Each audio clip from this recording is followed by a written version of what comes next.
Gujarat BJP में घमासान, बड़ी बगावत की तैयारी। पार्टी के महामंत्री ने दिया इस्तीफा, लगे आरोप। पार्टी अध्यक्ष के खिलाफ भी नेताओं में दिख रहा है गुस्सा। गुजरात बीजेपी में बगावत के आसार दिखाई दे रहे हैं। कुछ दिनों पहले तक दावा किया जा रहा था कि प्रदेश बीजेपी अध्यक्ष सीआर पाटिल की कुर्सी संकट में उन्हें हटाया जा सकता है, क्योंकि सीआर पाटिल का प्रदेश अध्यक्ष के रूप में कार्यकाल समाप्त हो चुका है। ऐसे में पार्टी नए चेहरे की तलाश कर रही है और दौड़ में प्रदेश महामंत्री प्रदीप सिंह वाघेला का नाम सबसे ऊपर आ रहा है। लेकिन अब वाघेला से सीआर पाटिल ने इस्तीफा ले लिया है। प्रदीप सिंह वाघेला ने सप्ताह भर पहले ही इस्तीफा दे दिया, लेकिन इसका खुलासा अब किया गया है और ये बात भी प्रदीप सिंह वाघेला ने ही बताई है। पार्टी नेताओं ने इसकी पुष्टि कर दी है, लेकिन वाघेला से इस्तीफा लिया गया है या फिर उन्होंने खुद इस्तीफा दे दिया है, इस पर पार्टी का कोई भी नेता बोलने को तैयार नहीं है, क्योंकि गुजरात बीजेपी में वाघेला सीआर पाटिल के बाद दूसरे नंबर के नेता माने जा रहे थे।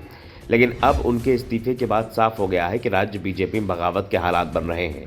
जैसे जैसे लोकसभा के चुनाव पास आ रहे हैं, वैसे वैसे बीजेपी में अंतर्कलह बढ़ती जा रही है। प्रदीप सिंह वाघेला पर्चा मामले को लेकर सवालों में थे। सूरत में पर्चा मामले में एक पूर्व मंत्री और मौजूदा बीजेपी विधायक और बड़े नेता की छवि रखने वाले पीए के खिलाफ एफआईआर थी। इस मामले में भी पुलिस ने जिन 3 लोगों को गिरफ्तार किया है वो बीजेपी के पुराने कार्यकर्ता हैं। आरोप है कि उन्होंने सीआर पाटिल, बारडोली सांसद प्रभुभाई वसावा और 84 से पहले 4 बार चुने गए संदीप देसाई को बदनाम करने की साजिश रची। इससे पहले वडोदरा में बीजेपी बनाम बीजेपी हुआ था। इसमें पार्टी ने मेयर पर गंभीर आरोप लगाने के आरोपी अल्पेश लिम्बाचिया को 6 साल के लिए निकाल दिया था। साबरकांठा में पार्टी के मैंडेट के खिलाफ सहकारी बैंक के चुनाव में नेता चुनाव लड़े गए थे। प्रदीप सिंह वाघेला प्रदेश महामंत्री के साथ ही गुजरात में संगठन और सत्ता के शक्ति केंद्र प्रदेश बीजेपी कार्यालय कमलम की जिम्मेदारी थी प्रदीप सिंह वाघेला ही संभाल रहे थे। वैसे अभी उनके पार्टी कार्यालय में आने पर रोक लगाई गई है, लेकिन अगर उनके कार्यालय आने पर रोक भी लगा दी जाती है तो ये चौंकाने वाला फैसला नहीं होगा।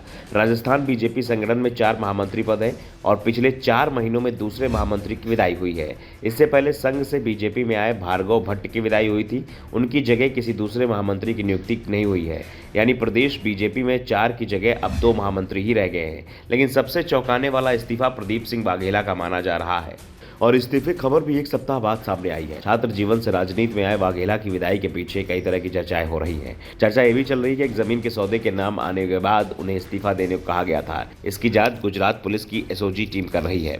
ऐसे में चर्चाएं ये भी चल रही है कि आने वाले 2 सप्ताह में गुजरात बीजेपी में बड़े परिवर्तन देखने को मिल सकते हैं।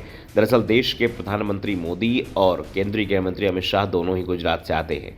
ऐसे में उनकी नजर भी गुजरात मामले में लगी हुई है। इस समय संसद का मानसून सत्र चल रहा है, जो 11 अगस्त तक चलेगा और फिर 15 अगस्त की तैयारियां भी शुरू हो जाएगी। ऐसे में 15 अगस्त के बाद गुजरात बीजेपी में बड़ी उठापटक के संकेत मिल रहे हैं। संकेत साफ साफ मिल रहे हैं कि राज्य बीजेपी में कई नेताओं की संगठन में छुट्टी हो सकती है। निशाने पर प्रदेश अध्यक्ष सीआर पाटिल भी हैं। वैसे पाटिल के काम को लेकर कहा जा रहा है कि उन्हें बड़ी जिम्मेदारी भी मिल सकती है। पाटिल को जेपी नड्डा की टीम में शामिल किया जा सकता है। दरअसल पीएम मोदी भी पाटिल पर बहुत भरोसा करते हैं और लोकसभा चुनाव के बाद पाटिल को बीजेपी का राष्ट्रीय अध्यक्ष भी बनाया जा सकता है। Bureau report, the Navdarpan news.